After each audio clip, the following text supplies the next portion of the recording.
Welcome back to Road Gang Radio. Join Jimmy Mack and Lindsay Lawler's Gang of the Airwaves by subscribing to Radio Nemo on YouTube. We celebrate all kinds. Make it official.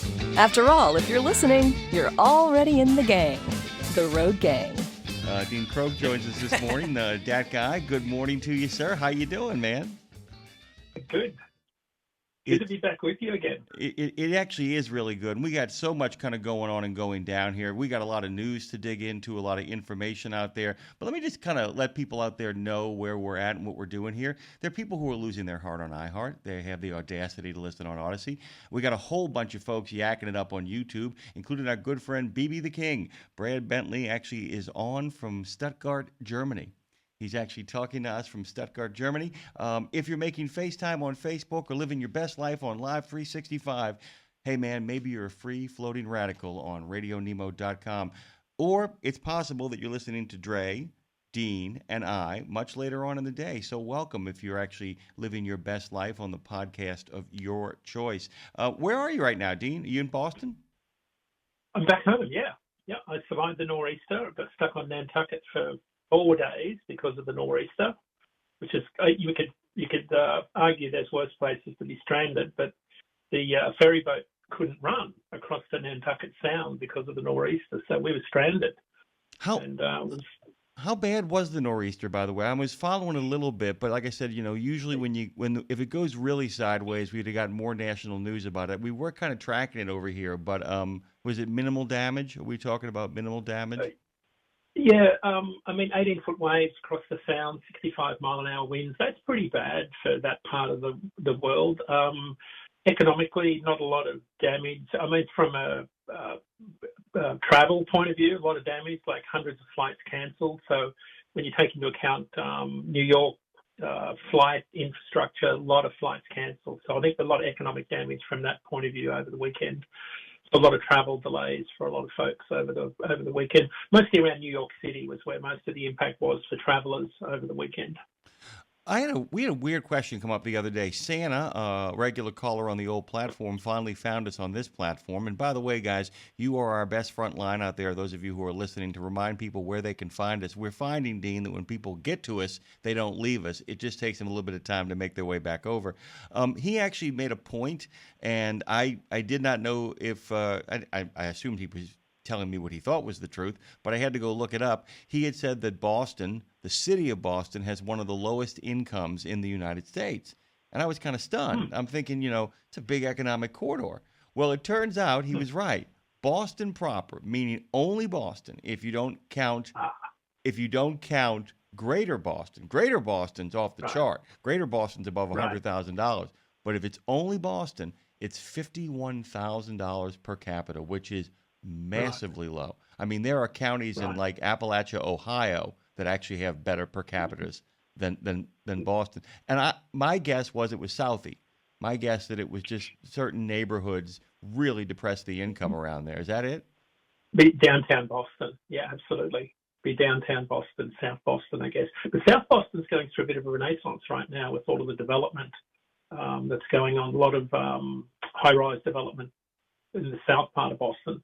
So I would have thought more Lynn, Saugus area might have been part of that demographic that he was referring to. I'm a little bit surprised by that. I'll have to dig into some of my research tools to see what he was referring to. Doesn't surprise me, though. Yeah, I mean, like I said, remember, that doesn't count the university corridor, the money corridor, as they go. Like I said, that's kind of like, it's amazing that once you include, you've been over here, if you were to eliminate one particular neighborhood in New Orleans, how quickly the per capita income would skyrocket as well. Right. If you got rid of New Orleans East and Central City, New Orleans' income would go up, and and once you include Metairie, Jefferson Parish, things kind of go up. So it really kind of depends upon that as well, too. All right, I always start the show off, Dean, by telling people a ridiculous story, and we'll get to some tragic news after the break. But this is the quote. "We'll give this driver points for creativity. A California Highway Patrol officer stopped a vehicle found to be driving with a fake license plate that had been hand-drawn to resemble an official California plate." The Chips Merced station said on social media that an officer pulled the vehicle over when he noticed something unusual about the rear license plate. Upon closer look, it turned out to be handmade, the Post said. The Chips shared a photo of the license plate, which featured a hand-drawn letter and numbers, as well as the state's license plate logo and a fake registration sticker. We'll give this driver points for creativity, is what they wrote on their post. This was the full quote from them. While we appreciate the effort to stay compliant after losing the original plate, so everything he had written down, Dean, was utterly legit. If they had just run the plate from a distance, he was good to go. California law requires the vehicle to display state-issued plates only. If your plates are lost or stolen, you can easily get replacements through the DMV instead of breaking out the art supplies. It's another reminder never to accept bad copies or substitutes. It's a great reminder, too, though, about our friends out there. It's like, dude, you can't talk your way through it even if you got the stuff. You need to get your paperwork needs to be in order inside of your truck as well, too. It's kind of a really good point to think about. In this computer age, why are you hand drawing stuff? Like, you've done a little bit better than hand drawing. Yeah, I mean, it's like, I mean, you really could. I mean, you could sit down. I mean, you could sit down and go. You could go to a FedEx. And just sit there and do it. Although I don't know if you know that I used to work an overnight FedEx, by the way, and the number of people where we'd have to walk over to them and be like, "Hey, are you using our computers?" I sure am. Are you making a fake ID? I sure am. Mm-hmm. Are you from this state? Well, yeah. Are you taking that ID out of state? Yeah. You realize, of course, you're now in violation of the RICO Act, right? People just get up and run out the store. I mean, immediately. Just crazy. I don't get it. But I'm kind of asking everybody out there at 615-292-6366. Go ahead, Dre, say it. 615-292-NEMO. I'm asking everybody to give us a call and tell us if they have any experience of people fudging paperwork or coming up with fake licenses and registrations and any of that kind of stuff out there. Have you ever heard any of those kind of stories, Dean? Anything got back to you like that? I haven't. Of people running those kind of rackets? I haven't. Oh my God! It's just the craziest thing. When I think about the fact that it's like, do you know why I pulled you over? Is it because I used a crayon to create a license plate? I mean, that's all I can think about. You should look it up, though, guys. It's bad. It's like done like a fourth grader would do it. Like a fourth grader made a replicated copy. It's got the numbers, though. But talking of the California Highway Patrol, I don't know if you noticed on the CHP Truckee Instagram page, they had chain control for the first time up over the Donna Pass this week. So here we are in the middle of October. We've got snowfall.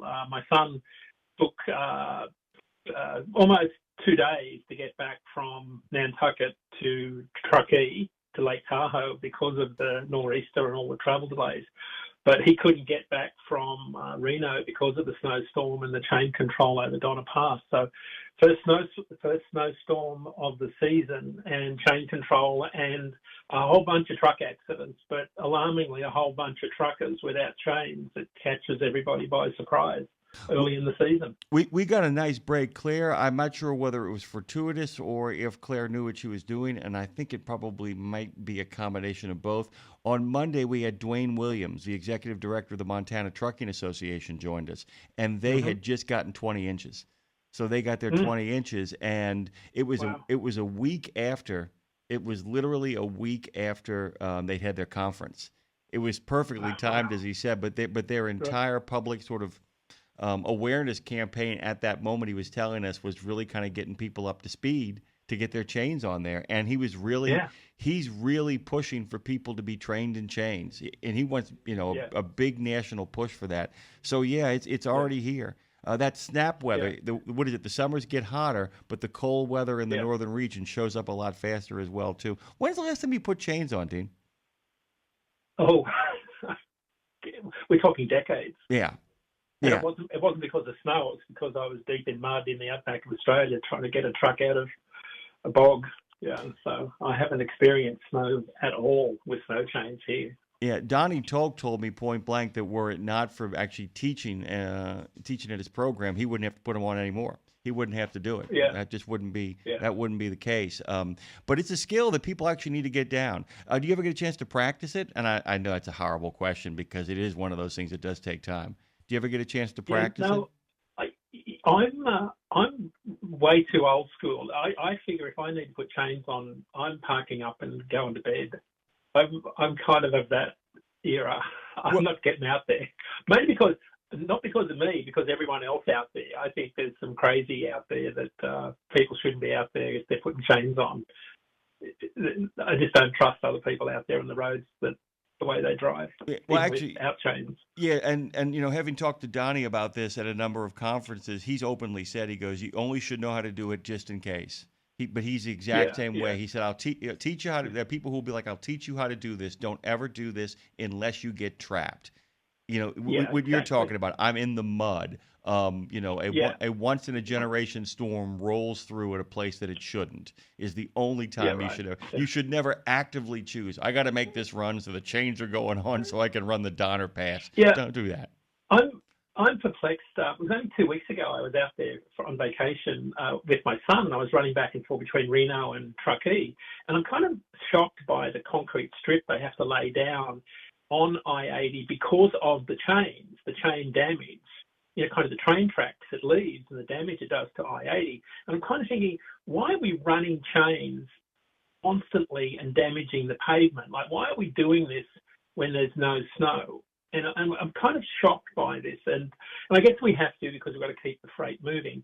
But the damage it does to the roads is kind of mind-blowing over this long stretch of road. So, and again, I know we can't shut down interstate commerce, but we get to a point up over Donner Pass where there's a point where you shouldn't be running. And then I guess we get to a point where do we park everybody? And then there's no infrastructure to park all the trucks. And I get all of that. But I'm kind of amazed that we go from 2 weeks ago, I was sitting on Donner Pass getting some content, videoing some truckers that I know out there. It was beautiful sunshine. And here we are now, 2 weeks later, and we've got snow and snow on the mountains, and we're back into the grips of chain control. And it's going to be a long winter for a lot of people, especially as we get into deep into winter. This will go all the way now through to could be May next year. It's a long winter. It's interesting, too, because in one simple comment, you've actually kind of talked about two things that affect both the economy and also are a great kind of criticism of the way the country treats trucking. The first of which was the parking comment. Straight up is the idea. This is another great reminder of what Ohio is trying to do, to actually put the parking spaces where they are needed. It isn't a lack of parking spaces. It's a lack of parking spaces where they're needed. And because there is no place to do a shutdown around the Donner Pass, you got to roll them, even when you shouldn't be rolling them. The second thing is it's a great reminder how much of the world economy and how much of this economy depends upon the resilience of the American consumer. Stuff got to get where stuff got to get. Chain can't slow. What is it? You got to put the chains on so the supply chain don't slow down. And if it does, the American consumer, who may be the last firewall in between the world and a worldwide economic recession, needs to keep doing their job, and it can't do their job if you can't get them their stuff, and if the stuff isn't cheap, it can't keep on selling. It's just as simple as that. We do have a phone call coming in really quickly. Dean Croke joining us as he always does for a little bit longer version of DAT Guy than other segments get. He is one of the reconstituted members of the reconstituted road gang. Who do we got, Dre? We got Weasel. Hey, Weasel, you're on with Dean. Oh, and we lost Dean. Hey, nope. Okay, you lost Dean, not me. No, we can see Dean. We can see Dean though, so we're going to get him back on. So just start talking, brother. Just start talking. That lowest per capita income is one thing. Boston is way above the low per capita income out there is way above the Pine Ridge and Rosebud Indian Reservation. I'll guarantee that. Another thing, I did fake a license plate for a year. Okay, two things. Dean's gotten back on the phone. We never lost him on the Google Meet, so I could always see him. Dean, first of all, tell Dean your theory about Boston and the reservation and all that stuff. Boston's low per capita income is still way above the Pine Ridge and Rosebud Indian reservations in South Dakota. Those reservations, but those are independent. Those are independent states. You can actually count them outside of the overall GDP of the United States because a lot of them actually have independent status. But you're absolutely right. Some of those reservations are brutal. Okay, get to the second thing now. Back to it. Thank you, brother. And I picked a Montana transport plate for a year with what I do, moving trailers. And believe it or not, one of the hardest things to remember, especially when you're new, is when you deliver a trailer, you have to go back and take the license plate off and carry it with you. It goes from trailer to trailer. You carry a registration for the plate in your truck. And it was like in January, it was like a motorcycle plate is what Montana had at the time. So I had a white piece of cardboard. I wrote, whatever, and made a Montana license plate. And I had that for a year. Never got stopped. No one ever questioned it. And had that for a year till I got the one first of the year again. And nobody said nothing. Nope. Went through Montana, went through the ports. I went to probably 40 plus states and just had that and would hang it on and never forgot that one. But in January I got someplace and I forgot to take the real one with me, and they didn't mail it back, so I just made that one up and ran with it all year. I'm going to say something, Dean, about the story that I told earlier about the CHP story over in California. The driver did not go to jail. The driver received a citation, but he wasn't really in a lot of trouble because his paperwork was in order. That's why they were having fun. They actually said that when they got the paperwork, they were like, okay, everything checks out, everything is for real, and they're like, you just have to go down and get a replacement, dude. What are you doing? And that's the thing too with Weasel, is the fact that had they put the bite on you, you'd have been fine, right? Yeah. I had the registration, I had the right plate, just like that guy in California. Yeah. I had everything to cover it except the plate. Hard-working truck driving, man. I got things to do. I ain't got time to pick up no plate. I gotta get back on the road. Weasel, we got to take a break. We got to do the pledge, the national anthem, and the affirmation. But it's a great way to start off. Thanks for listening, and thanks for actually having a story that related to my stupidity. Thank you, sir. You bet. Thank you, fellas. You guys have a good day. Thank you. Dre, we're going to take a deep breath here, of course, do a little pledge, a little national anthem, and then we're going to follow it up, of course, with a bracing cup of Java from Pastor John. Phone Master Dre, break us away.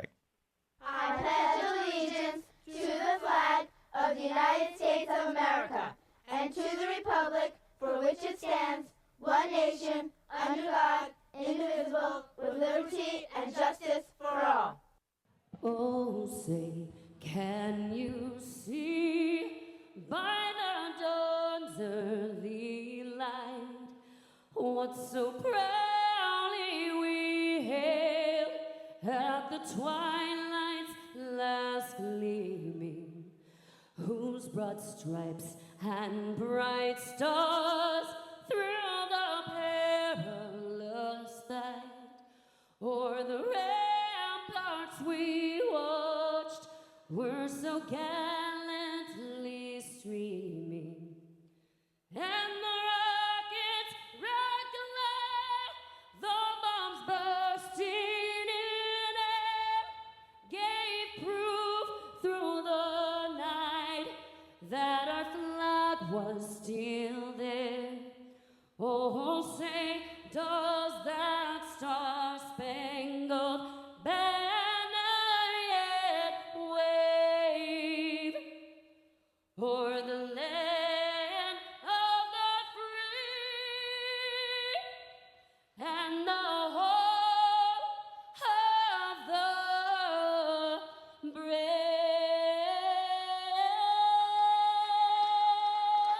It's a good time for a cup of Java with Pastor John, brought to you by the Bennett family of companies. It's Thursday. Good morning. Hey, I want to just really challenge you today, because I think it's something that we are experiencing as a country and as individuals. that we oftentimes forget about the fact that God has promised to be there for us, and God has done so many great things in our lives, and we tend to forget about it simply because of the fact that we're moving. Hear me out now. We're moving in a direction that, watch this, that God wants us to be moving in, but at the same time, as we're moving in that direction, God says, I need to see you live. You say, what are you talking about, Pastor? Look at Philippians 3, verses 12 through 14. Now, keep in mind what I just said, but look at Philippians 3, 12 through 14. He said, not that I have already obtained this or am already perfect. He said, but I press on to make it my own because Christ Jesus has made me his own. Brothers, here we go. I do not consider that I have made it on my own. But one thing I do, forgetting what lies behind and straining towards to what lies ahead. Here we go. We're moving forward. He says, I press on toward the goal for the prize of the upward call of God in Christ Jesus. But Paul is telling the Philippians, don't quit, but keep focused and keep grinding.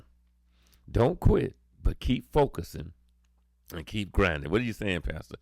Don't throw in the towel because of the fact that you've had a hiccup. You should take that hiccup and use it to help you propel to what you know God has called you to do. So hang in there, my brothers and sisters, and do God's bidding. Do what God has called you to do to help you be all you can be. God bless you. Hang in there. I love you. And let's get this Thursday done. Java with Pastor John is brought to you by the Bennett family of companies. Visit drive4bme.com. Drive4bme.com to learn more about the Bennett values and opportunities for drivers just like you. Amen to that, Pastor. Stay focused and keep driving. By the way, Dean, I don't know if you noticed that inside of the Good Pastor's message, he had a different variation on one of your favorite themes. I did not make this ride alone. We're only as good as our partners, and we often, Dean Croke joins us this morning, we're often only as good as our callers. Crazy Caper actually wants to drop into the conversation. Haven't had him on. Good to have the Crazy Caper. Tell us what's going on, because you got some chain stories for us. Go on. Yeah, I got a chain story for you. The company that I work for now, they sent me on a run to Oregon from Nova Scotia, and the chain laws were in effect, so they gave me a set of chains. The truck that I was driving, it has 22.5-inch tires. The chains were for 24.5s.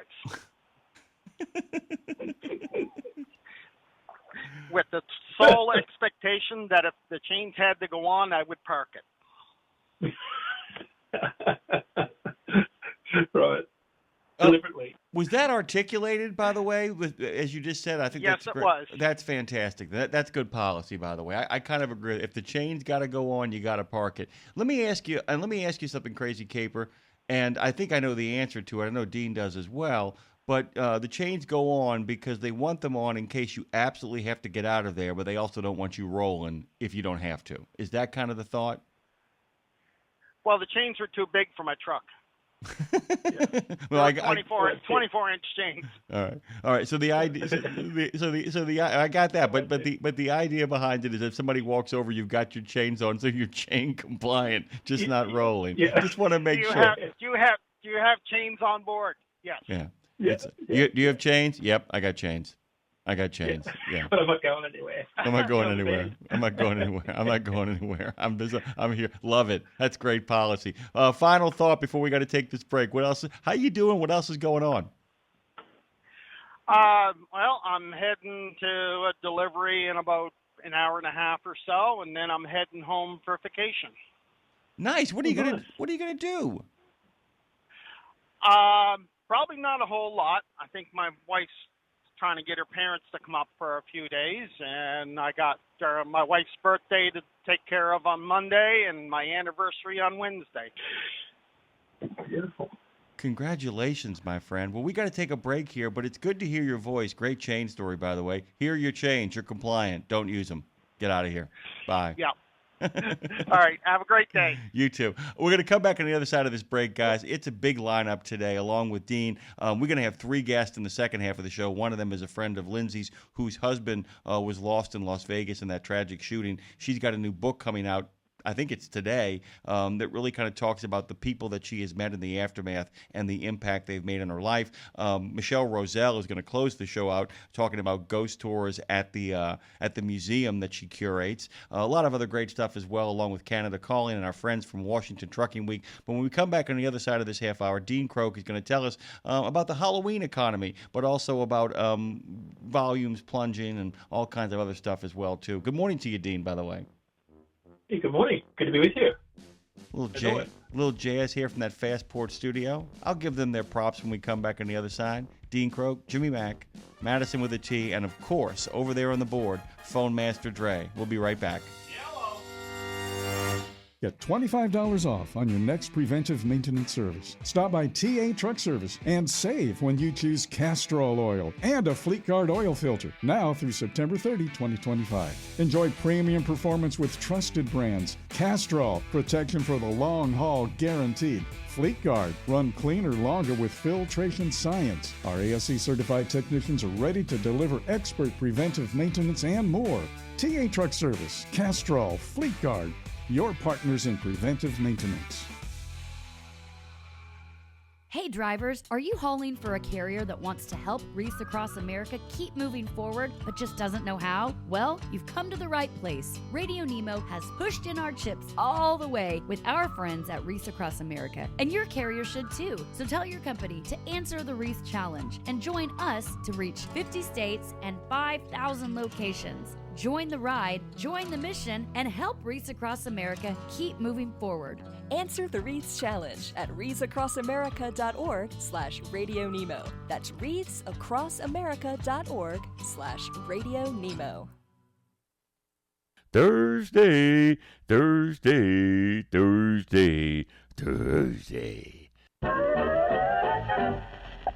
Put that blinker on and head into the lane of laughter with those highway hilarious hilarities, Mac and Cheese. Hey, Mac. It's my old friend Cheese. I was so happy to hear that Humpty Dumpty had such a whopping sucker of a fall. Why were you so happy about that? Because he'd had such a terrible summer. I saw him driving around in his automobile. Sew up your sides and tune in next time for the adventures of Mac and Cheese.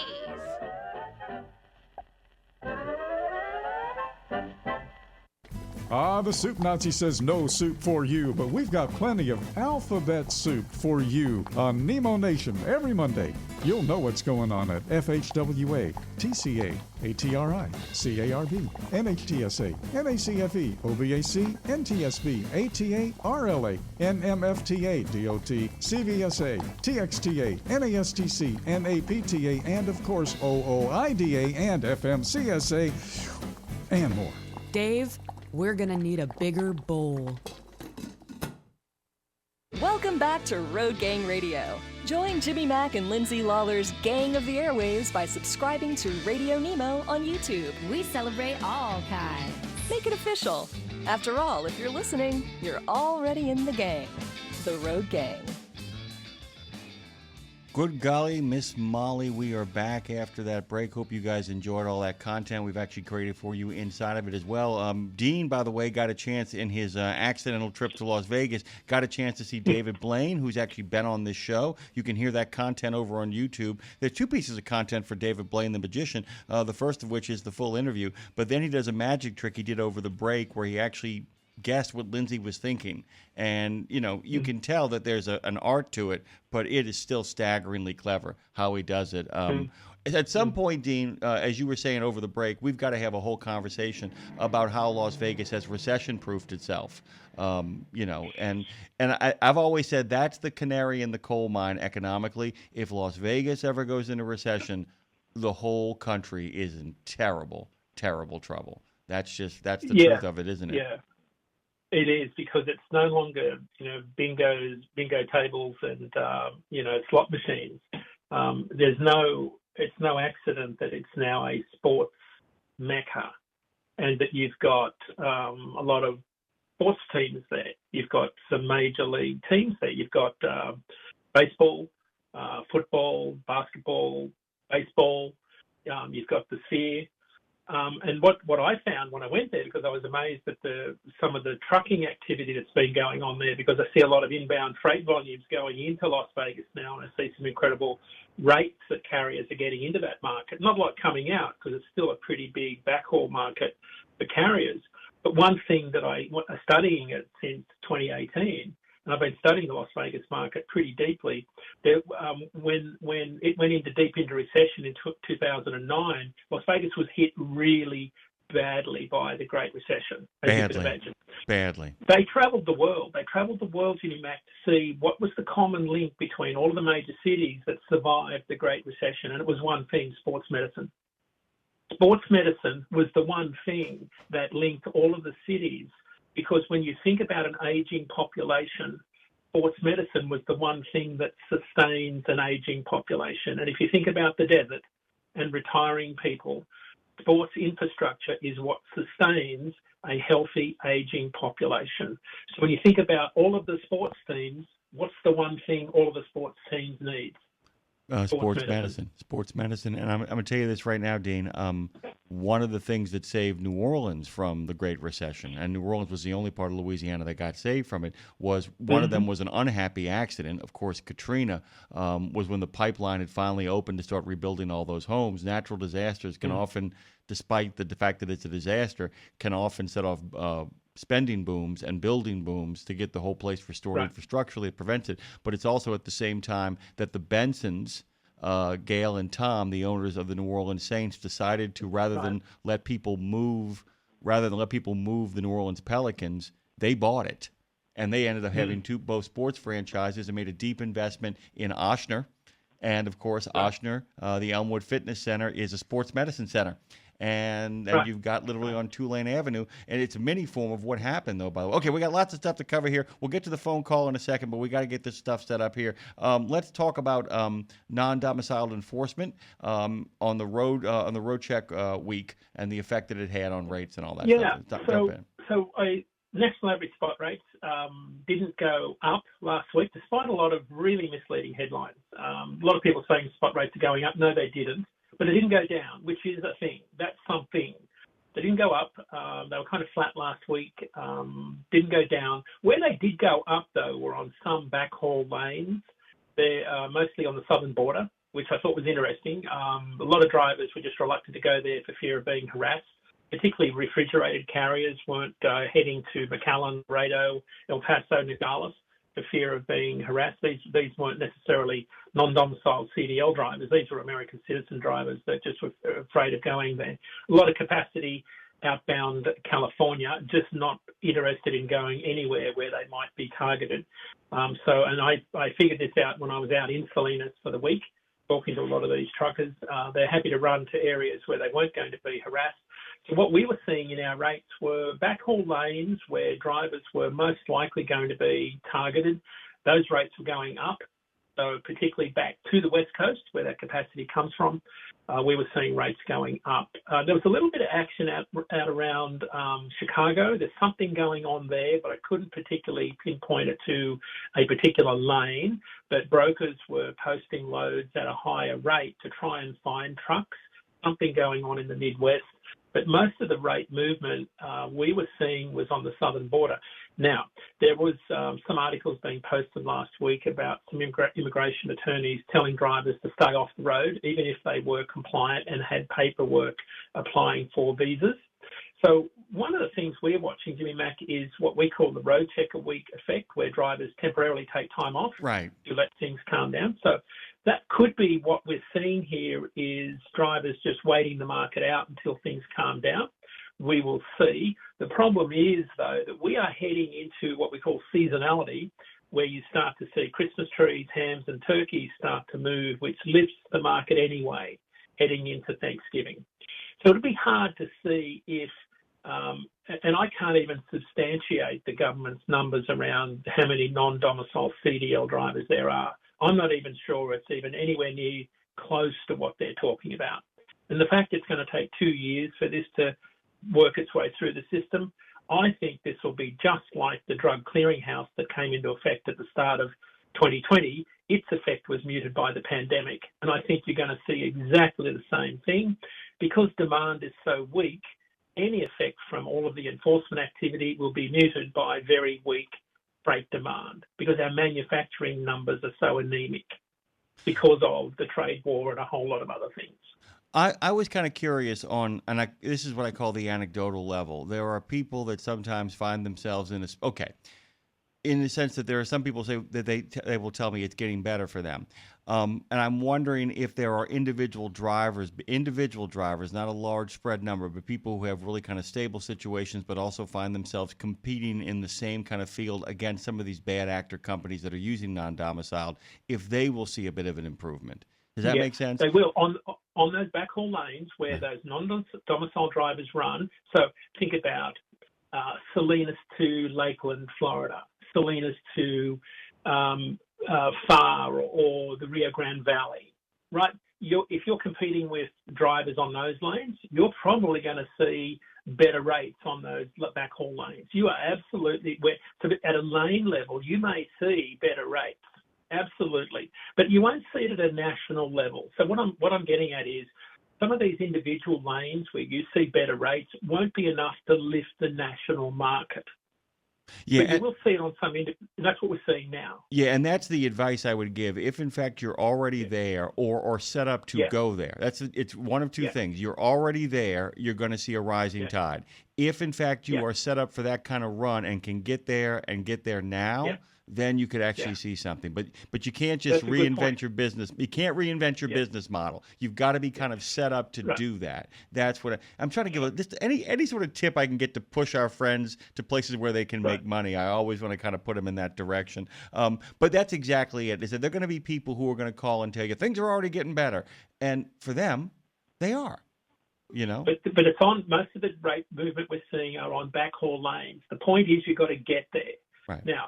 On those lanes, there's more competition outbound, which means that the rates are going down on the outbound, they're going up on the backhaul, right? So the net is the same. You've got to be very careful with this debate because what we're not seeing is, it's a bit like Los Angeles, Las Vegas, Los Angeles. Like, you get $5 going to Las Vegas and coming back, you might only get $1, right? So you've got to be careful with the total round trip revenue. And it can be a little bit misleading. You've got to look at the total mileage and the total revenue. And that's why, I look at our rates and say, you're getting $1,000 more per load to come back out of McAllen to Los Angeles than there were a year ago. What you've got to look at is your round trip mileage. So we're seeing some evidence that enforcement's having an impact already. What you've got to be careful of is that the government's numbers don't really tell you that enforcement's having an impact. Because what's happening is the effect is already having an impact on people. They're just saying, well, we're just not going to go there. Like, we're not going to go anywhere near where we might get harassed or get into trouble. So it's already having an impact. And these aren't people that are illegal people. Right. These are American citizens. And T-Mac, this applies to every industry. Everybody, like this is people just saying, you know what, we'll just avoid it. It's a bit like the whole issue about English language proficiency. People just say, we just won't go to Arkansas. Simple. Problem solved. Right. It wasn't about, it was people say, well, suddenly we'll have a mass exodus of capacity. No, people just went somewhere else. Yeah. You didn't see a net reduction in capacity. Capacity just shifted. That's 70s economics, by the way. That's 70s economics, because what that is, I don't know if people remember this, there was a period of time, and we've spoken about this before, where the whole country was in, towards the end of the 70s and during the Carter administration and the beginning of the Reagan administration, where Louisiana and Texas were literally in an oil boom, an absolute oil boom, because, we were actually still in the sphere at the time, making our first attempt to kind of compete with the House of Saud and OPEC and all that stuff. So a lot of people picked up their trowel, crossed state lines, and went down to Texas and Louisiana. So you had this one area where there was like really tight the world was really, really tight, but the rest of the country was kind of in recession. So in many ways, like I said, it's a different strategy. It just plays itself out very strange. We do have a phone call we have to get to. Who do we got on the phone, Dre? Oh, Starduster is going to call a little later on Canada Calling, but wanted to hang out with you guys. Has a huge Hey, Starduster, how you doing, man? By the way, Dean, you and Starduster have something really great in common. You both raise money for causes for convoys, and he's going to call, I know, in a little bit as well too, to let Jim and Joanne know. How you doing, Starduster? What's going on? Amen. Doing good, doing good. I could tell Dean how much Nova Scotia raised this year. You tell him for the Special Olympics convoy. Tell him how much you raised. Nova Scotia this year raised $184,662.33. Wow, that's enormous. Myself, I raised $13,560. Wow, congratulations. That is fantastic. You guys, that's like 8%. You raised like 8% of the entire overall thing on your own, dude. He's a machine. Yeah. Well, two of us raised over $58,000. Well done. Well done, my brother. That is so well done. Where are you running now? Jim and Joanne are going to be over the moon when they hear this, by the way, Starduster. Where are you right now? I'm in Saint Laurent, Quebec, at a truck stop. How are things looking? How are things looking in your neck of the woods? Slow, picks up, slows down, picks up. You know, just the way it is. I understand. Just the way it is. I understand. There's so many companies coming east now from Ontario and out west, coming all the way to Newfoundland, and they got the rates cut so bad it isn't funny. You know, it's you know, from what I understand, there was two. I got one. There was two 2025 Cascadias, and he's only taken one of the two. Well, and that's the one I got. Well, brother, catch us up on all. Oh, go ahead. I'm sorry. You got it. Yeah. So that's what I understand, anyways. But about change, back in the '60s when I used to go with my dad, he said change are to get you out of trouble, not deeper into it. It's good advice. That seems to be the most consistent thing I've ever heard from every single person I've talked to. The only time you should put on change is to get out of an incredibly bad situation, not put yourself into one. Thank you, Starduster. Give us a call back in a little bit, and we'll drop you in on Jim and Joanne. They can't wait to hear from you. I will. All right, brother. All right. Wow. Bye. Amazing numbers. Yeah, I mean, it's just it's hard up there. Like I said, I haven't been really following Canada other than kind of keeping up with what's going on with Jim and Joanne. But I know, man, they're going through some real disruption as well too. They're trying to kind of figure out. Their government is trying to figure out and reset what the trucking culture is up there, big time. Yeah, they've lost a lot of cross-border freight volume. They're going through a real reckoning at the moment. I've got some good friends where they've lost a lot of cross-border freight volume, where both countries are trying to figure out how do we, instead of move the freight across the border, how do we do it on our own? And that's causing a lot of consternation. I think what Stardust was alluding to was a lot of these trucks are now chasing less freight volume internally within Canada. Mm-hmm. That's what he was kind of inferring there. So instead of running cross border, and a good friend of ours, Chuck Snow, was telling us that they're seeing a lot more of these large companies chase a decreasing share of the pie and driving down rates intra-Canada. Oh. That's kind of what Stardust was alluding to. It's a real problem for them. Yeah, we gotta keep on pivoting. Let's talk about this Halloween spending record.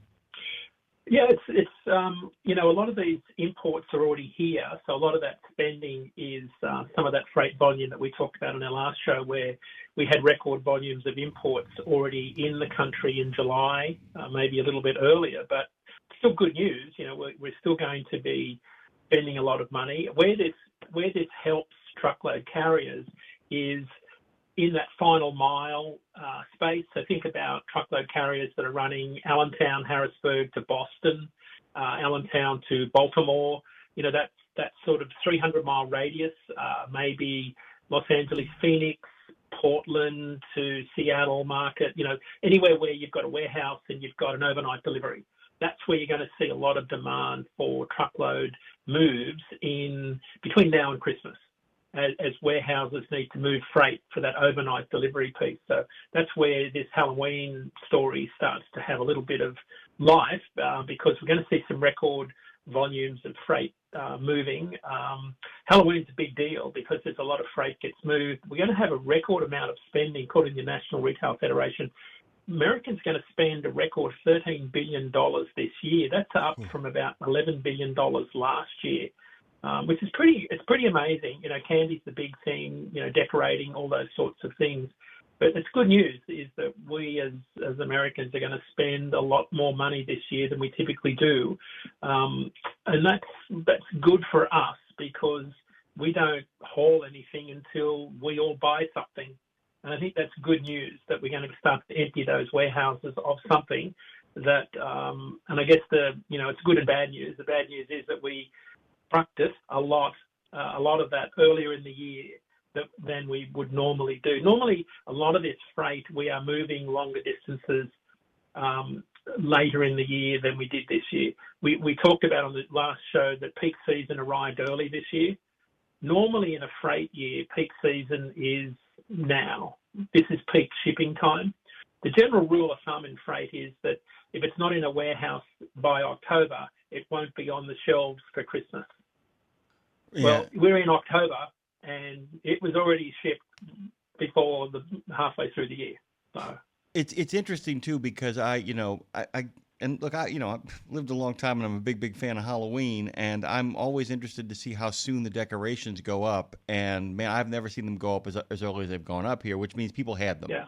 Which means people were either set up from what they had bought previously, or they were buying new stuff and upping the ante as it kind of goes. At some point, though, like I said, they're clearing a lot of the inventory coming up, and that sets up the next question, the painful one: are in fact Americans spending for last hurrah reasons? Because what is going to be in those warehouses in a couple of months in regards to what is going to be there, and that's we keep on in this holding pattern.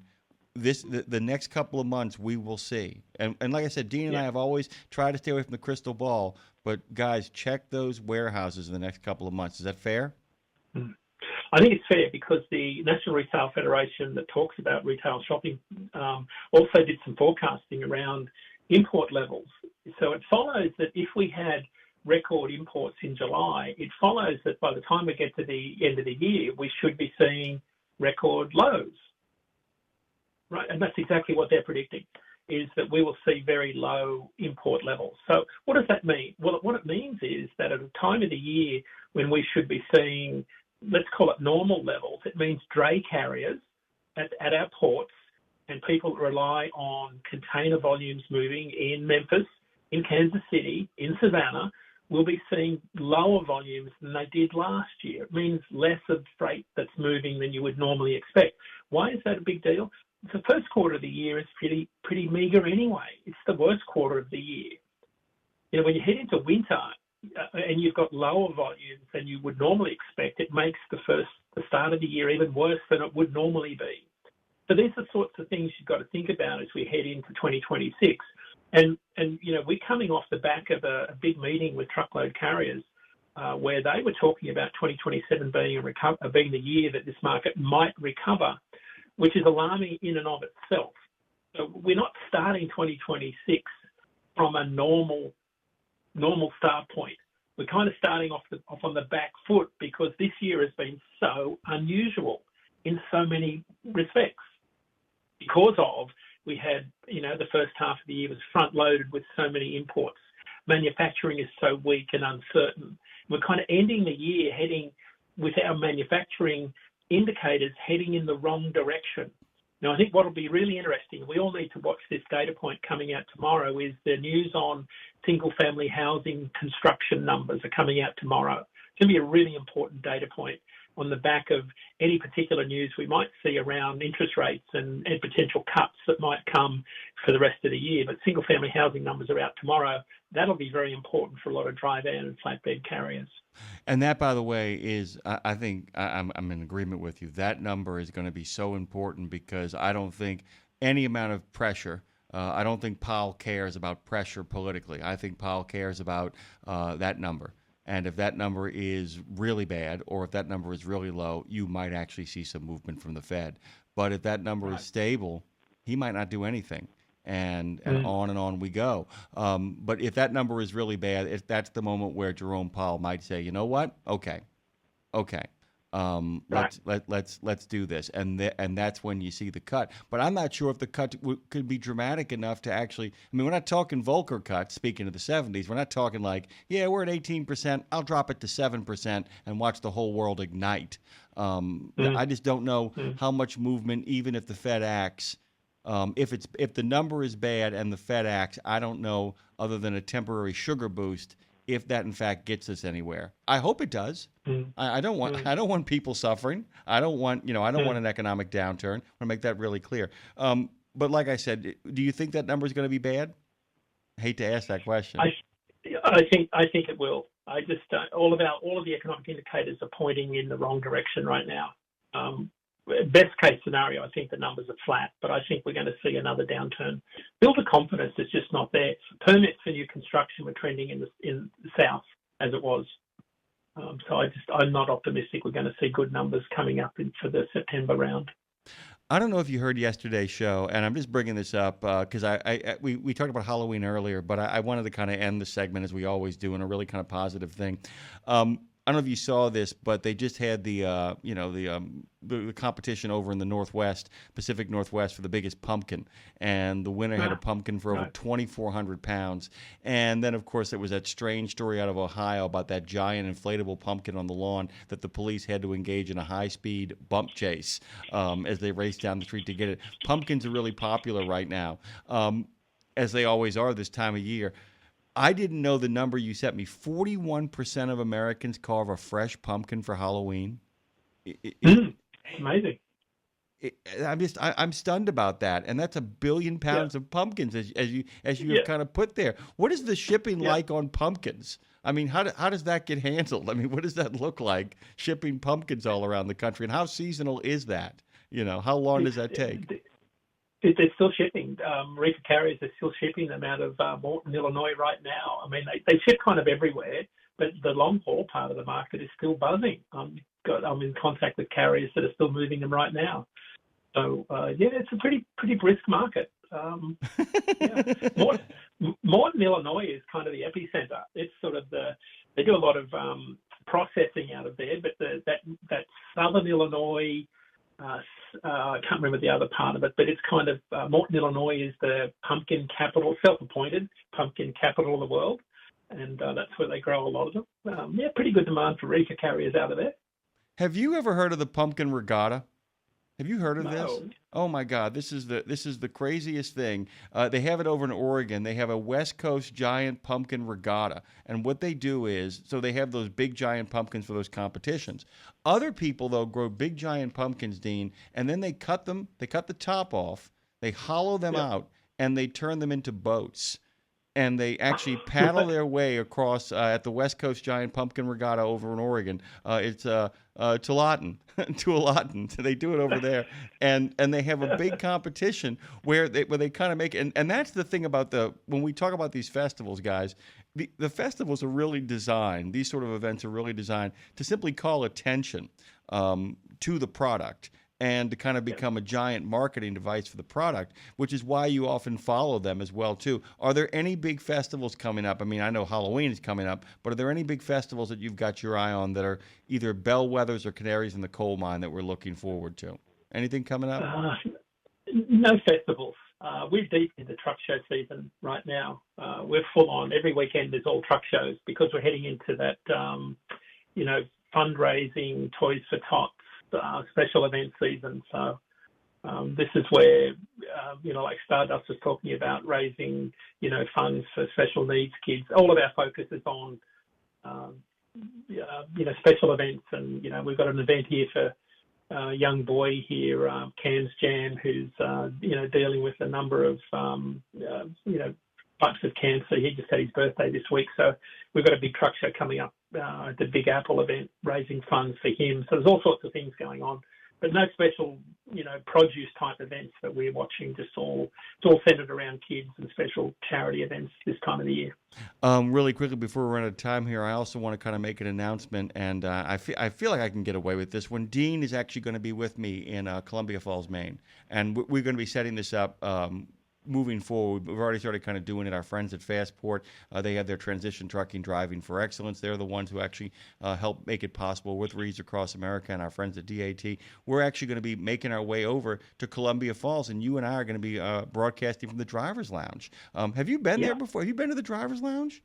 I haven't. No, I looked at it online, but I haven't seen it in person. Oh my God, you are going to. I mean, Dave got his first chance to go after all of those years of promoting Reeds Across America. Dave Nemo had never gone there, and he was so overwhelmed by both the response to him, but also the kind of action there. Dean, it is like literally stepping back into the past.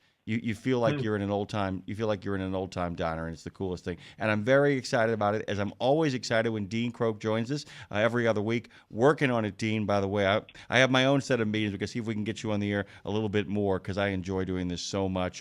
What's the rest of the day look like, real quick? Would you believe it's all day working on the truck? I've got to shine and polish the Grumpy Pete to get ready for the truck show on the weekend. Oh, getting those tires looking really, really sharp. By the way, I've gone back to work on my snake poncho trains. I'm sitting down with a group of people, and we're going to have to go through every episode of the new stuff we're working on and actually layer in all the trucking information now on top of it. I've got this big outline of things that Snake has to do to get his big trouble ready. So, okay, Dean Croke has joined us. Thank you, sir. Go have the best of days, my brother. All right. Good to see you, man. You too. Thank you.